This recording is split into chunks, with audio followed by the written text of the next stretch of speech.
Esto fue en 2022. Llevaba un tiempo buscando formas de ganar algo de dinero extra y terminé descargando DoorDash, pensando en probar suerte. Me aceptaron rápido y dejé todo configurado para empezar a trabajar, pero fueron pasando los días y no me decidía. Lo fui posponiendo durante 3 semanas, hasta que una noche, al volver del trabajo, me sentía aburrido pero aún no tenía sueño.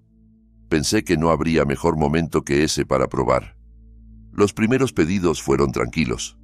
Todavía me estaba acostumbrando a la aplicación, a las rutas y al sistema, pero todo salió bien. Era un proceso sencillo y empecé a sentirme seguro, como si ya le hubiera agarrado la mano al asunto.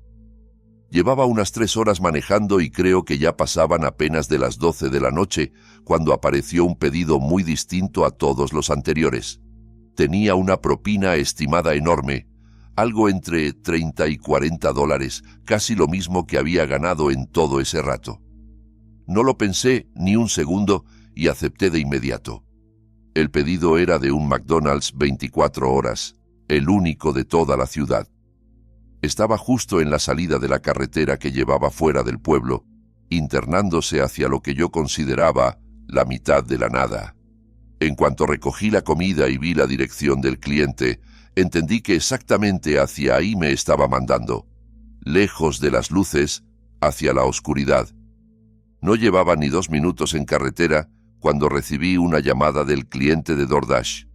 Su voz sonaba mayor que la mía, quizá de unos 30 y tantos, y estaba claro que no estaba de buen humor.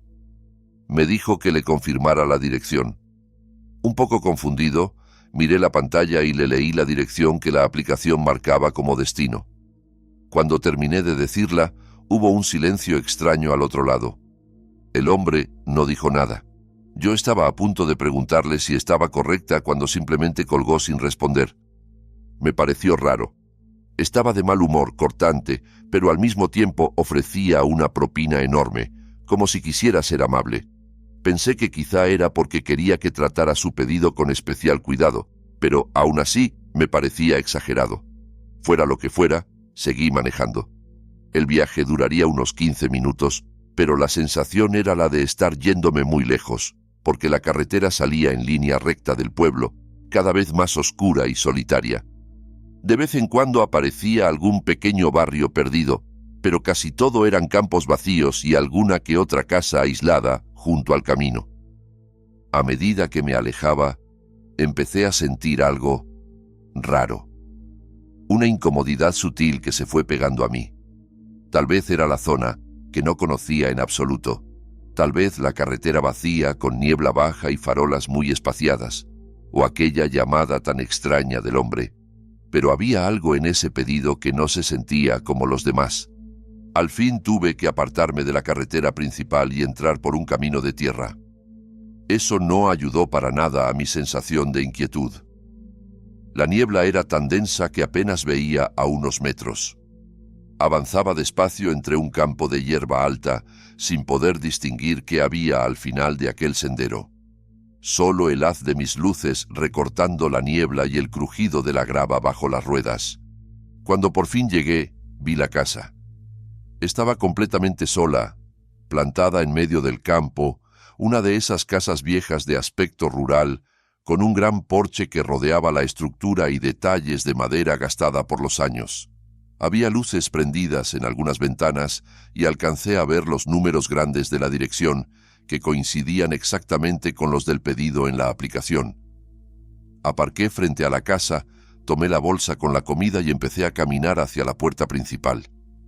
Lo primero que me golpeó fue el silencio. Ningún auto pasando a lo lejos, ningún perro ladrando, ni siquiera insectos. Solo el leve susurro del viento moviendo la hierba alta alrededor.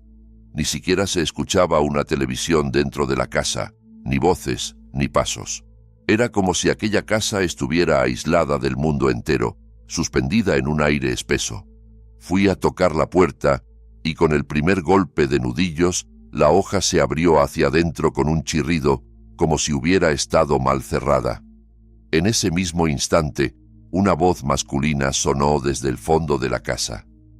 Era el mismo hombre de la llamada. Me preguntó si yo era el repartidor de DoorDash. Le respondí que sí, que podía dejar el pedido en el porche y que él podía recogerlo cuando quisiera. Pero el hombre reaccionó de inmediato, con tono molesto, y me pidió que por favor dejara la comida en la encimera de la cocina, ahí dentro, nada más entrar. Otra vez me llamó la atención lo irritado que sonaba, como si estuviera enfadado conmigo por algo, mientras que el pedido tenía una propina tan generosa que sugeriría lo contrario. Aún así, y sin muchas ganas de discutir, di unos pasos hacia el interior. La casa olía a madera vieja y descuidada, con un olor húmedo, casi agrio, como si no se limpiara bien desde hacía años. El pasillo era estrecho, con paredes empapeladas que se despegaban en las esquinas. Apenas llevaba unos segundos dentro cuando, desde el fondo, donde había escuchado su voz, empezó a sonar música a todo volumen. Era una melodía de piano, antigua, pero la puso tan fuerte que retumbó por toda la casa. Me sobresaltó al instante. «Señor», llamé alzando la voz. «¿Hola?» No obtuve respuesta. Solo el piano llenando cada rincón, cubriendo cualquier otro sonido. Empecé a sentir que todo aquello no valía la pena, ni siquiera por la propina. Algo no encajaba. ¿Por qué demonios encendería la música así, justo cuando yo entraba? ¿Por qué dejar la puerta sin cerrar? ¿Por qué no decía nada más? A medida que avanzaba por el pasillo, aproximándome a la zona donde imaginaba que estaba la cocina, noté que el fondo se veía cada vez más oscuro. Algunas habitaciones a los lados tenían luces encendidas, pero la que parecía ser la sala principal de donde había salido su voz estaba completamente a oscuras. Esa oscuridad, tan densa en contraste con la luz débil del pasillo, me hizo detenerme. Algo dentro de mí gritaba que no siguiera. Solté la bolsa de comida en el suelo, casi sin pensarlo, y me di la vuelta para regresar hacia la puerta.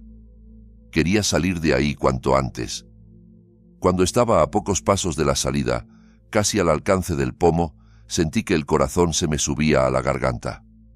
En la penumbra, a un par de pasos de la puerta, estaba el hombre, de pie, inmóvil, mirándome fijamente. No lo había escuchado acercarse. Sus ojos, abiertos de par en par, parecían brillar en la oscuridad, mostrando el blanco con una intensidad antinatural. Era la mirada de alguien a quien acabas de interrumpir, en medio de algo que no deberías ver. Ese instante se alargó como si el tiempo se hubiera roto. Estoy casi seguro de que tenía algo en las manos, algo que sujetaba cerca del cuerpo, pero nunca llegué a mirarlo directamente y no puedo asegurar qué era. Lo único claro era su postura, tensada hacia mí, como un depredador a punto de moverse. Antes de que pudiera hacer o decir nada, me lancé hacia afuera. Crucé la puerta de un salto, corrí hasta el auto, me subí y arranqué con manos temblorosas, acelerando por el camino de tierra y metiéndome de nuevo en la carretera, con la niebla tragándose las luces de la casa detrás de mí. No volví a mirar por el retrovisor. Estoy convencido de que, por la forma en la que estaba colocado junto a la puerta, su intención era deslizarse hasta allí para cerrarla de golpe y dejarme atrapado dentro con él. Cuanto más lo pienso, más claro veo que la música tan alta tenía un propósito: cubrir el sonido de sus pasos mientras se movía por la casa, sincronizando su avance con el eco del piano mientras yo caminaba por el pasillo. Esa misma noche borré la aplicación y no volví a usarla jamás. Tomé algunas decisiones cuestionables, claro, pero no creo que mereciera lo que ese hombre fuera a hacerme si me hubiera demorado unos segundos más y me hubiera encontrado la puerta cerrada a mi espalda.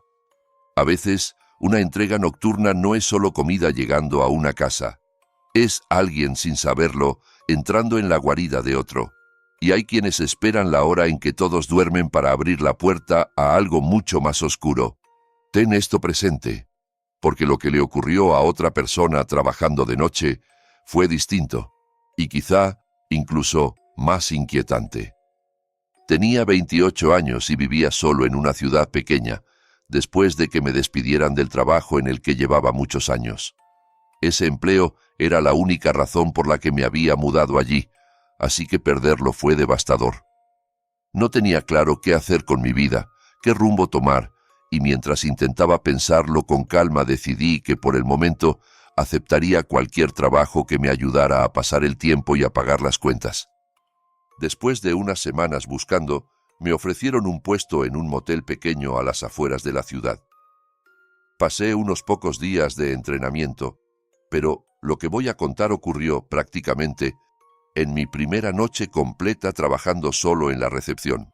El motel estaba justo junto a la autopista, a unos 30 minutos de la ciudad. No había nada más alrededor, solo un restaurante abandonado en el terreno contiguo, con sus ventanas tapadas y su letrero roto, y después nada, carretera y campo.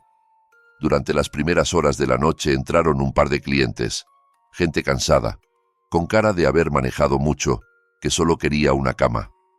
Los registré, les di las llaves y se marcharon a sus habitaciones. La mayoría se parecía entre sí, agotados, desorientados, con ese cansancio que se te queda pegado en los ojos. Pero hubo una mujer que destacó. También parecía muy cansada, pero estaba claramente nerviosa.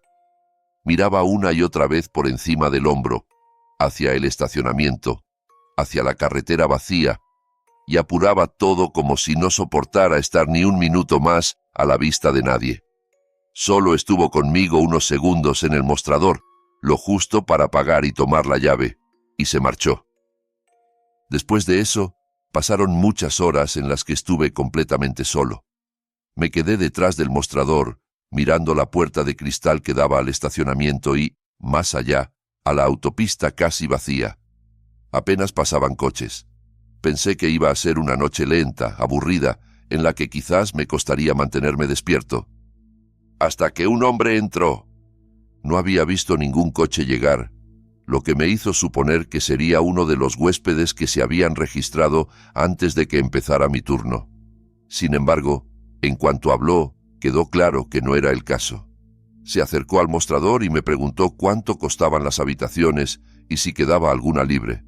«Sí, tenemos varias», le dije. «¿Quieres que te registre para esta noche?» Se quedó pensativo unos segundos, pero sus ojos no se quedaban quietos. Una y otra vez se desviaban hacia atrás de mí, hacia mi lado derecho, hacia la pared. Finalmente respondió: «No, gracias», y se dio la vuelta para salir. Cuando se fue, giré la cabeza para ver qué era lo que miraba tanto. Lo único que tenía detrás era el panel de llaves. Yo lo llamaba el muro de llaves, una especie de tablero con montones de ganchos numerados, cada uno con la llave de una habitación colgando. Era un lugar viejo, sin tarjetas magnéticas ni sistemas modernos, solo llaves de metal. Cuando la puerta se cerró detrás de él, me quedé esperando ver por la ventana el coche en el que se iría. Pero no apareció ningún vehículo. Me pareció rarísimo, porque prácticamente no había posibilidad de que alguien hubiera llegado caminando hasta allí. El lugar habitado más cercano era una gasolinera a casi 10 millas, y llegar desde allí hasta el motel andando por el arcén de una autopista de noche era casi impensable. Pasó un minuto. Extrañado salí al frente y miré el estacionamiento. Estaba todo en silencio, con solo los autos de los clientes que ya se habían registrado antes. Ni rastro del hombre. No había nada a lo que pudiera haber ido, ningún otro negocio, ningún sendero, solo la autopista y el restaurante abandonado, oscuro como una boca cerrada. Sin nada más que ver, regresé a la recepción, intentando quitarme de la cabeza aquella sensación de rareza. La noche se hacía eterna. Como era mi primer turno solo, el dueño me había dicho que me enfocara únicamente en los registros y las salidas, que no me preocupase por tareas extra, así que no tenía nada con lo que distraerme. Me limitaba a escuchar el zumbido suave de las luces y el ocasional rugido lejano de algún camión pasando. Media hora después, el teléfono del mostrador sonó de repente. Pegué un salto del susto, miré la pantalla y vi que la llamada venía de una de las habitaciones. Contesté y escuché una voz de mujer, alterada, al borde del llanto. Me dijo que había alguien parado frente a su puerta y que no se iba. Me puse de pie al instante y salí hacia los pasillos. Desde ahí podía ver toda la hilera de puertas, pero no vi a nadie. Aún así, caminé hasta el final, hasta la habitación de la mujer. Cuando abrió, su expresión era de puro nerviosismo. Le pregunté si conocía al hombre o si le había dicho algo. Me explicó que lo había visto primero por la ventana, plantado delante de su puerta, inmóvil. Ella le pidió que se marchara, pero él no respondió. Ni una sola palabra. No hacía nada más que quedarse ahí, mirándola. Fue entonces cuando decidió llamar. Cuando me lo describió, supe enseguida quién era. Era el mismo sujeto que había entrado antes. Lo describió exactamente como lo había visto yo. Algo alto, con los ojos apagados, un rostro con una expresión vacía, casi muerta. Le pregunté si quería que llamara a la policía, pero se negó de forma casi desesperada. Me dijo que no quería meterse en líos, que no quería dar explicaciones ni papeles, que de todos modos se marcharía a primera hora de la mañana. Lo único que quería era que yo le dijera al hombre que se fuera si volvía a verlo por ahí. Y eso fue todo. Regresé a la recepción con una sensación de inquietud pegada en la nuca. Pasaron un par de horas en las que no dejé de darle vueltas al asunto. ¿Qué quería ese hombre? ¿Por qué estaba merodeando alrededor de la habitación de esa mujer? Pensé que quizá estaba borracho, perdido, algún loco que se había bajado de un coche en marcha o algo así, aunque cuando había estado frente a mí en el mostrador no me había dado esa impresión. No olía a alcohol, se movía con demasiada intención, demasiado silencioso. En medio de la noche, esa especie de calma pesada se rompió. Empecé a oír ruidos brutales, golpes contra las paredes, algo cayendo, muebles arrastrándose. El ruido parecía venir de la misma estructura del motel. Vibraba en el techo, en los muros. Sabía que algo malo estaba ocurriendo. Salí corriendo al pasillo. Desde allí, vi que la puerta de la habitación de la mujer estaba completamente abierta. Los golpes venían de dentro. Corrí hasta allí. Al mirar por el marco, vi al hombre acorralándola en la esquina del cuarto.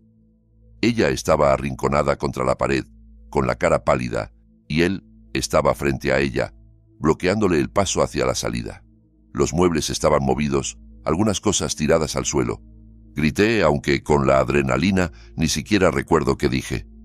El hombre se giró hacia mí. Tenía el rostro desfigurado por la rabia, los ojos inyectados en sangre. En cuanto vi su expresión, sentí un miedo helado que me recorrió el cuerpo. Salió disparado hacia mí. Me eché hacia atrás, esperando que me golpeara, pero en lugar de eso, pasó corriendo junto a mí. Lo vi atravesar el pasillo, salir por la puerta principal, cruzar el estacionamiento, lanzarse a la autopista y desaparecer entre los árboles del otro lado, tragado por la oscuridad. Regresé a la habitación para asegurarme de que la mujer estuviera bien. Por suerte, había llegado antes de que él pudiera hacerle nada peor. Estaba temblando, histérica, pero ilesa. En cuanto me aseguré de que podía quedarse encerrada y a salvo, volví corriendo a la recepción y llamé al 911. Con el tiempo, y mientras la policía hacía preguntas, salieron a la luz dos cosas. La primera, que el hombre, después de quedarse fuera de su puerta, había rodeado el edificio y había entrado al frontal del motel mientras yo aún estaba con ella. En ese rato, aprovechó para robar la llave de repuesto de su habitación del panel de llaves. Por eso había podido entrar sin forzar la puerta. La segunda, que la mujer me había mentido. Sí conocía al hombre. Era su exmarido. Ella estaba huyendo de él, viéndose obligada a esconderse en moteles baratos en medio de la nada. Me contó que él estaba completamente desequilibrado y que ya había tenido episodios violentos en el pasado. Probablemente, cuando le pregunté si quería que llamara a la policía, me mintió con la esperanza de que él simplemente desapareciera, sin meterse en procesos largos, sin denuncias ni juicios, como si aún tuviera la absurda esperanza de que todo se arreglara solo. No lo sé. Lo único seguro es que aquella noche se me quedó grabada. Y no precisamente como un buen recuerdo. A veces no puedo evitar pensar qué habría pasado si yo no hubiera estado de turno, o si hubiera tardado un poco más en reaccionar. ¿O qué habría ocurrido si, en lugar de huir corriendo, él hubiera decidido desquitar su rabia allí mismo? Nunca sabremos hasta dónde era capaz de llegar. A pesar de eso, me quedé con el empleo unos meses más, pero la sensación de tener que tratar con gente extraña casi cada noche, de no saber quién estaba entrando por esa puerta de cristal, acabó pesándome demasiado. En cuanto pude, dejé el trabajo y me alejé de aquella autopista y de ese motel para siempre. Algunas personas que trabajan de noche pueden apagar las luces del local y marcharse a casa como si nada, pero otras se quedan con la certeza de que hay rostros que solo aparecen cuando el mundo duerme y que no están buscando una habitación, sino algo mucho peor. Y aunque creas que cambiar de ciudad o de oficio te aleja del peligro, hay historias que demuestran que lo que da miedo no siempre está en la carretera o en un motel. A veces, el miedo te espera detrás de la puerta de tu propio trabajo. Me llamo Lucía y por entonces tenía 23 años. Me había mudado recientemente a un pueblo para estar más cerca de mis padres. Ellos vivían en la ciudad, pero yo no quería vivir ahí. No soportaba la idea del ruido constante y el tráfico, así que elegí un pueblo pequeño a solo 1 hora al norte. No sabía prácticamente nada de él antes de mudarme, pero mis padres decían que todos los pueblos cercanos a la ciudad eran tranquilos, y este en particular tenía precios bastante buenos para alquilar un apartamento. Antes de mudarme, había estado saltando de trabajo en trabajo, sin encontrar nada que sintiera como lo mío. Así que, en cuanto me instalé y desempaqué mis cosas, empecé a buscar trabajo sin perder tiempo. No tenía demasiados ahorros, así que no podía ser muy selectiva. Una de las primeras ofertas que encontré era para un supermercado local. No era una cadena conocida, jamás había escuchado su nombre. Parecía más bien un negocio familiar, propiedad de una sola familia del pueblo. Yo ya había trabajado un par de años en un supermercado durante la secundaria, así que pensé que mi experiencia podría ayudarme a conseguir el puesto. Envié mi solicitud esperando que me llamaran en unos días, pero apenas pasaron unas horas cuando recibí una llamada de un hombre que dijo llamarse Juan. No esperaba una respuesta tan rápida. Juan me hizo unas cuantas preguntas básicas y, prácticamente, me dijo que estaba contratada sin siquiera pedirme que fuera a una entrevista formal. Durante la llamada, sin embargo, hubo algo en él que me resultó raro. No sabría explicar exactamente qué. Quizá la forma en la que pausaba entre frase y frase, el tono demasiado amable o algo en su manera de reír. Pero me dejó una sensación extraña en el estómago. Había una condición importante para el puesto. Solo necesitaban a alguien para el turno de noche, para acomodar mercancía y reponer estanterías. Nunca había trabajado de noche y no sabía si me gustaría cambiar por completo mis horarios, pero en ese pueblo no tenía muchas opciones y no podía darme el lujo de ser exigente. Me dije que lo intentaría. Mi primer día fue 3 días después de la llamada. Preparé todos los papeles que tenía que llevar y salí de mi apartamento a las 9:30 de la noche. La tienda cerraba al público a las 9, así que para cuando llegué al estacionamiento ya no había ningún cliente. El lugar estaba casi a oscuras, con solo algunas luces encendidas en el interior, suficientes para ver las sombras de los pasillos. Me acerqué a la entrada.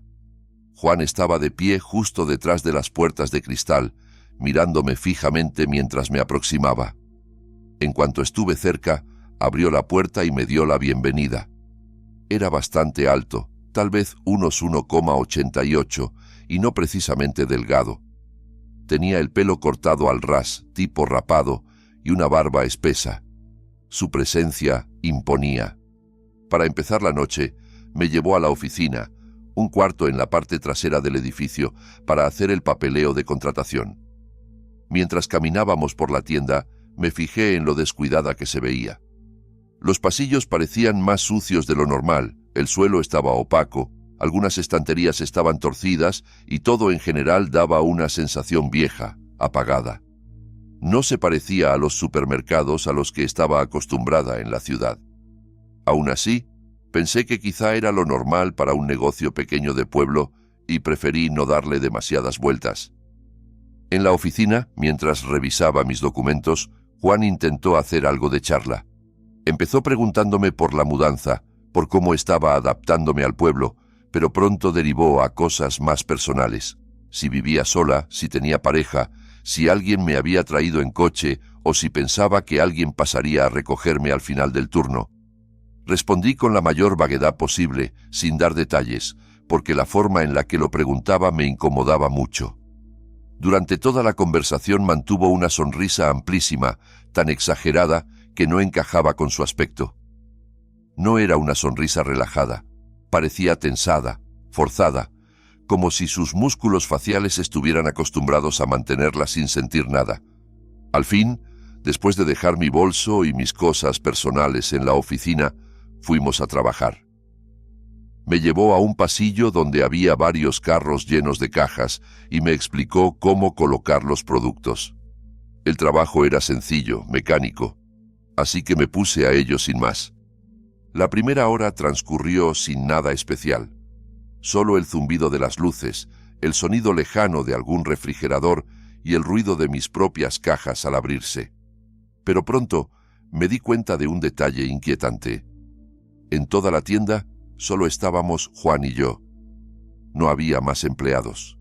Eso, en sí, no debía ser terrible, pero cada cierto tiempo levantaba la mirada y lo veía. Aparecía de repente al final del pasillo, asomando medio cuerpo por la esquina, mirándome fijamente. No decía nada. Cuando nuestros ojos se encontraban, se quedaba inmóvil unos segundos y entonces se retiraba despacio, como si jamás hubiera estado allí. Lo vi hacer eso varias veces. No caminaba por la tienda revisando cosas, simplemente se quedaba parado, observándome desde lejos. Intenté repetirme que solo estaba vigilando a la nueva empleada, que quería asegurarse de que hiciera bien su trabajo. Pero si ese hubiera sido el caso, ¿por qué no se acercaba a preguntar si necesitaba algo o a dar alguna indicación? ¿Por qué limitaba su presencia a observar en silencio desde la esquina, como si estudiara cada uno de mis movimientos? El mal presentimiento fue creciendo. Empecé a preguntarme si realmente quería seguir en ese trabajo después de esa noche. Algo en el ambiente, en su actitud, en el edificio mismo, se sentía mal. Pero me convencí de que, por lo menos, tenía que terminar ese turno. El resto ya lo decidiría después. A partir de ahí, estuve mucho más atenta a todo. Creo que eran alrededor de las 2 de la madrugada cuando volví a verlo, otra vez al final del pasillo. Esta vez, cuando me di cuenta de que estaba ahí, no se escondió. Sonrió con esa mueca extraña y empezó a caminar hacia mí, con pasos lentos. «¿Qué te parece si tomamos ahora nuestro descanso de 15 minutos?» dijo. «Ha sido una noche larga de trabajo». Acepté, pensando que se refería a que cada uno iría por su lado, pero pronto entendí que su idea era otra. Me condujo hacia la parte más alejada del almacén, donde había una puerta metálica pesada que daba al exterior. La abrió y me hizo un gesto para que saliera con él. Era la zona de carga por donde recibían los camiones con mercancía. Un pequeño estacionamiento trasero, rodeado de árboles, con un único coche aparcado. Asumí que era el de Juan. Justo cuando pusimos un pie fuera, ese coche encendió las luces, arrancó y se alejó, rodeando el edificio y desapareciendo de mi vista. Juan sacó un cigarrillo, lo encendió y se apoyó en la pared trasera del supermercado, echando el humo hacia un lado. Yo no sabía qué hacer. Hubiera preferido ir a una sala de descanso, sentarme sola y comer algo de lo que había traído, pero era mi primer día y no quería parecer grosera ni crear una mala impresión desde el principio. Así que me quedé ahí, de pie, cerca de él, mirando hacia los árboles al fondo del estacionamiento. El silencio era espeso. Juan no hablaba. No me preguntó nada sobre el trabajo ni sobre cómo me sentía en mi primer turno. Yo podía sentir su mirada clavada en mí, fija, mientras fumaba. Era la situación más incómoda que había vivido en mucho tiempo. Sola en mitad de la noche, detrás de un edificio casi vacío, con un hombre que apenas conocía y que no parecía interesarse en nada más que en mirarme. Después de un minuto eterno sin que nadie dijera una palabra, el mismo coche que se había marchado regresó. Lo vi aparecer rodeando el edificio desde la otra esquina. Era el mismo vehículo, no había duda. Pero esta vez no siguió de largo. Empezó a reducir la velocidad, dirigiéndose directamente hacia nosotros. Mientras el coche se acercaba, miré de reojo a Juan, buscando alguna señal de sorpresa o incomodidad, algo que me indicara que también consideraba extraño que alguien se acercara así, sin más, al área de carga. Pero su expresión no cambió. Ni siquiera miró al coche. Seguía mirándome a mí, con una calma que me heló la sangre. Su rostro se había quedado sin sonrisa, sin emociones, solo una mirada fija, inmutable, como si lo que estuviera ocurriendo alrededor no importara. Fue en ese momento cuando algo dentro de mí hizo clic. No fue una conclusión lógica, sino un instinto puro, visceral, la forma en la que él no reaccionaba, la forma en la que el coche se detenía cada vez más cerca. No podía probarlo, pero sentí que aquello estaba planeado, que yo no estaba ahí por casualidad, que ese coche no era un desconocido y que el silencio de Juan era mucho más peligroso de lo que parecía. Antes de que el vehículo pudiera detenerse del todo, me di la vuelta y crucé la puerta metálica corriendo. Volví al interior del almacén y eché a andar a toda prisa hacia la oficina donde había dejado mi bolso, mis llaves y mi chaqueta. Quería tomarlo todo y largarme de ahí, aunque eso significara perder el trabajo. Pero cuando llegué a la oficina, el corazón se me detuvo. No había nada. El perchero estaba vacío. El lugar donde había dejado mi bolso estaba despejado. Ni mi chaqueta, ni mis llaves, ni mi cartera. Era como si nunca hubieran estado allí. En ese instante escuché pasos. No uno, sino varios. Múltiples pisadas resonando en el pasillo cercano, moviéndose con rapidez. No tenía tiempo para pensar en qué significaba eso. No tenía tiempo para buscar nada más. Salí corriendo. Crucé la tienda, pasando junto a los pasillos en penumbra, hasta la entrada principal. Empujé la puerta y me lancé a la noche. El único lugar que recordaba haber visto abierto, de camino al supermercado, era una gasolinera a unos minutos caminando. Empecé a correr en esa dirección, sin mirar hacia atrás. Cada sombra me parecía un coche, cada ruido, un paso. Llegué a la gasolinera casi sin aire y le pedí al empleado que llamara a la policía. Cuando por fin me sentí mínimamente segura, dentro del local iluminado, hubo una parte de mí que empezó a dudar. Pensé que quizá había exagerado, que tal vez todo había sido una serie de malentendidos y coincidencias desafortunadas, que quizá Juan solo era raro y tímido, que el coche no tenía nada que ver y que mis cosas desaparecidas no eran más que un error.